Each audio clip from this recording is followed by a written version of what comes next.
कांग्रेस की बात कर लेते हैं। कांग्रेस छोड़कर जा रहे नेताओं और हेमंत कटारे की नाराजगी पर अब पीसीसी चीफ कमलनाथ ने एक बड़ा बयान दिया। कमलनाथ ने कहा कि कोई यदि कांग्रेस छोड़कर जाता है तो कांग्रेस खत्म नहीं हो जाएगी। कोई अगर जाना चाहता है तो हम किसी को नहीं रोकेंगे। जो लोग बीजेपी में अपना भविष्य देखकर जाना चाहते हैं तो जाएं, मैं उन्हें अपनी कार भी दूंगा। मैं किसी की खुशामद में विश्वास नहीं रखता। जो लोग कांग्रेस में काम कर रहे हैं वे पार्टी के प्रति अपनी निष्ठा से काम कर रहे हैं। बता दें कि हाल ही में पूर्व विधायक अरुणोदय चौबे ने कांग्रेस से इस्तीफा दिया। वहीं हेमंत कटारे ने भी कांग्रेस की बैठक में अनुपस्थिति दर्ज कराई, जिसके चलते पीसीसी चीफ कमलनाथ ने अब सभी नेता कार्यकर्ताओं को दो टूक कहा।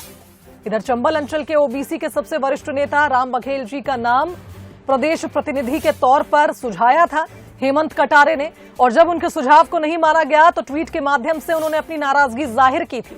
और अब कमलनाथ ने एक बड़ा संदेश सभी नेता कार्यकर्ताओं को दिया। आता है कांग्रेस से, आप क्या समझते हैं कांग्रेस खत्म होगी? अभी तुम पूछ रहे थे कि कोई लोग जाना चाह रहे हैं, मैंने कहा बिल्कुल जाएं, जिसको जाना है जाएं, हम किसी को रोकना नहीं चाहते। अगर वो जाना चाहते हैं, अपना भविष्य सोचते हैं और विचार बीजेपी से मिलते हैं, मैं तो उनको अपनी मोटर दूंगा, जाइए मेरी कार में जाइए।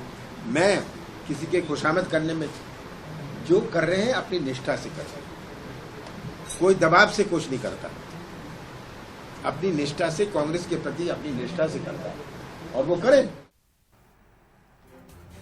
इधर ग्वालियर चंबल अंचल के ओबीसी के सबसे वरिष्ठ नेता बताए थे हेमंत कटारे ने जय श्री राम बघेल को, और बोला था कि इन्हें पद दिया जाए, लेकिन जब उनके सुझाव को नहीं माना गया तो उसके बाद उन्होंने नाराजगी जाहिर की। उन्होंने कहा कि मैंने सुझाव दिया था जिसे पार्टी ने नहीं माना, जिससे मैं आहत हुआ, मेरी अनदेखी से मैं दुखी हुआ। बता दें कि कल हेमंत कटारे ने ये ट्वीट लिखा था और उसके बाद जैसे ही उन्होंने ये ट्वीट पोस्ट किया, आज कमलनाथ ने साफ संदेश दिया कि जिन्हें जाना है वे जा सकते हैं।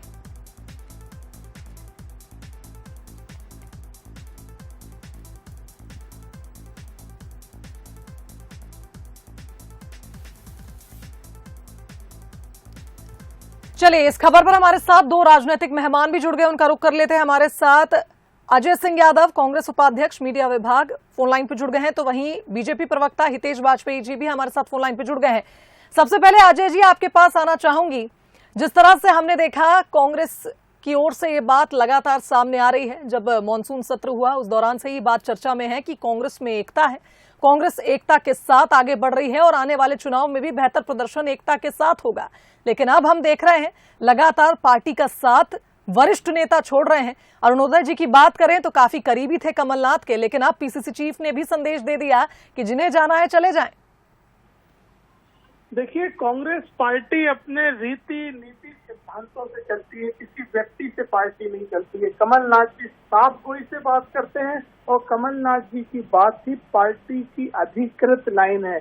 अरुणोदय चौबे जी लगातार 6-7 महीनों से आपराधिक मामलों में फरार चल रहे थे और जिस वजह से भारतीय जनता पार्टी द्वारा उनको लगातार ऑफर दिए जा रहे थे कि आप भारतीय कांग्रेस छोड़ें, भाजपा में आ जाएं तो आपके सारे मामले निपटा दिए जाएंगे। इसलिए अरुणोदय चौबे जी ने जो पार्टी छोड़ने की बात कही है वो भारतीय जनता पार्टी द्वारा दी गई स्क्रिप्ट है। मैं तो भाजपा के नेता से भी पूछूंगा कि वो स्पष्ट तौर पर यहाँ क्लियर कर दें कि जिन अरुणोदय चौबे पे विभिन्न मामले थे उन्हें भाजपा सदस्यता तो नहीं दिलवाएगी अपनी पार्टी की।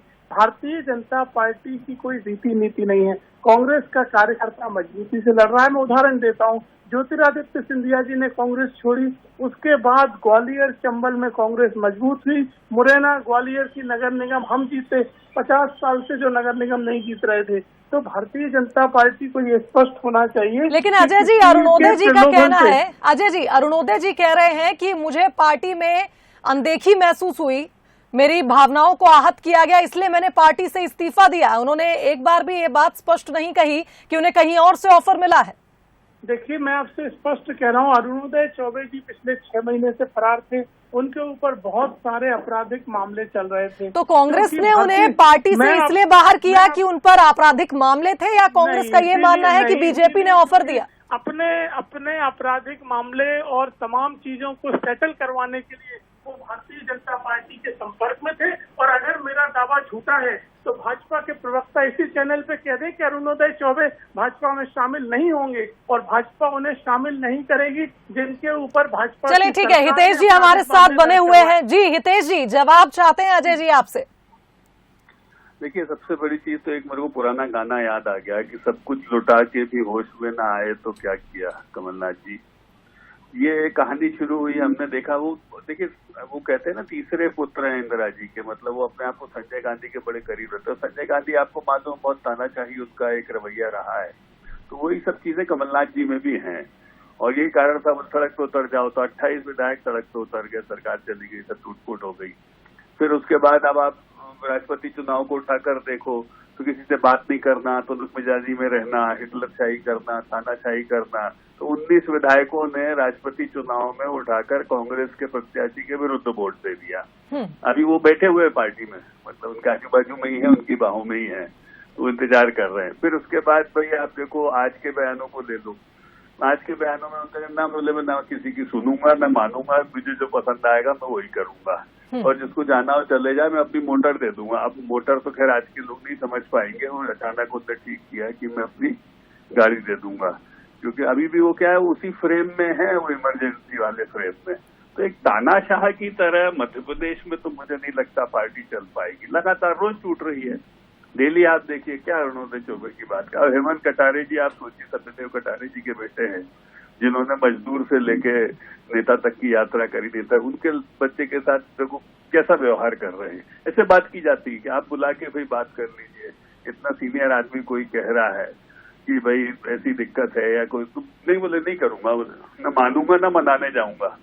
ये तो ऑटोक्रेटिक हुआ ना, ये लोकतांत्रिक कैसे हो गया।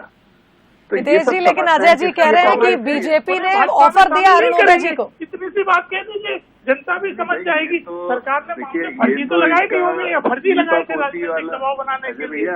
सुन तो लो, मैं आपसे स्पष्ट पूछ रहा हूँ, आपकी सरकार ने जिसके ऊपर आपराधिक मामले दर्ज किए, अरुणोदय चौबे को भाजपा शामिल करने जा रही है या नहीं? आप इतना सा जवाब दे दीजिए बस। मैं बता रहा हूँ 28 चले गए, सरकार अरे मैं 28 छोड़िए, आप कहिए बताइए अरुणोदय चौबे भाजपा में शामिल हो रहे हैं या नहीं हो रहे हैं? आप कह दीजिए कि आपकी सरकार ने जिनके ऊपर आपराधिक मामले दर्ज किए थे उनको भाजपा में जगह नहीं मिलेगी, तो सब कुछ स्पष्ट हो जाएगा कि ये सब क्यों हो रहा है। अरे भाई अपने गिरेबान में झांक के देखो, एक तानाशाह के अधीन कैसे चलोगे। जानने का अधिकार है, एक तानाशाह के अधीन सेना नहीं रहती है, टूट जाती है, फूट जाती है। आपकी सरकार ने उनको वो रोज आम कार्यकर्ताओं को उल्टा सीधा बोलते हैं, मना कर दीजिए ना। वो रोज कार्यकर्ताओं का अपमान करते हैं, नहीं बनाऊंगा, नहीं बनाने जाऊंगा। चलिए ठीक है, हितेश जी और अजय जी, आप दोनों का बहुत धन्यवाद। समय की कमी के चलते मैं इस चर्चा को यहीं रोकूंगी। आप दोनों का बहुत धन्यवाद इस खबर पर हमारे साथ जुड़ने के लिए। तो देखिए, जिस तरह से पीसीसी चीफ ने 2-2 कहा है मंत्री कार्यकर्ताओं को कि जो जाना चाहता है चले जाएं, और मैं उन्हें खुद मोटर दूंगा, जाने के लिए देखना होगा कि उनके इस बयान पर अब किस तरह से सियासत होती है।